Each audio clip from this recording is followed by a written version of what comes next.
In today's video, I'm going to teach you how to add a sleek progress bar to a scorecard in Looker Studio, enabling you to visually track how your metric stacks up against a target. To start off, you'll want to be in edit mode within your Looker Studio dashboard. At this stage, you can either drag and drop a metric onto your canvas, or, alternatively, navigate to the top menu where you find the option to add a chart. Click on Add a Chart.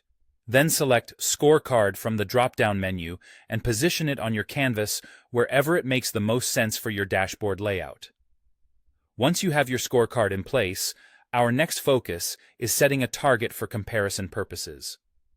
With your newly added scorecard selected, take a look at the Properties panel and go directly to the Setup tab. Scroll down until you see the section labeled Other Comparison Options. At this point, you have a few choices for setting your target. You could enter a specific value manually if you have a concrete number in mind. Alternatively, you might want to compare it against another metric within your dataset, which is a fantastic option if you're dealing with multiple relevant data points. Lastly, if you prefer to analyze performance over time, you can choose to compare against a past time range. This could be the last month, last year, or whatever time frame aligns with your analytical goals. With your comparison target in place, let's move on to enabling the progress bar. In the same Other Comparison Options section, you'll find a checkbox labeled Show as Progress. Tick this box to activate the progress bar feature. By doing so, you will replace the default growth change view with a more dynamic and illustrative progress bar.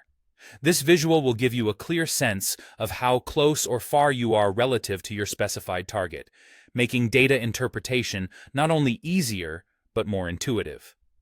Now, let's shift our attention to enhancing the visual presentation of your progress bar. Navigate to the Style tab within the Properties panel. Here, you'll discover options under Progress Visual, where you can choose from different formats to represent your data. The bar format is the default setting. It offers a straightforward, linear representation of your progress, which is particularly useful for quick comparisons. Should you wish to add a bit more flair, you might opt for the circle format, also known as radial progress.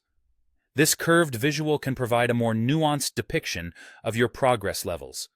And of course, if you ever decide that the progress bar isn't necessary, you can select None to remove it entirely. With these simple yet effective steps, you've now empowered your scorecard with a sleek progress bar, giving you and your audience an insightful view into how your metric is performing against your target. Happy analyzing!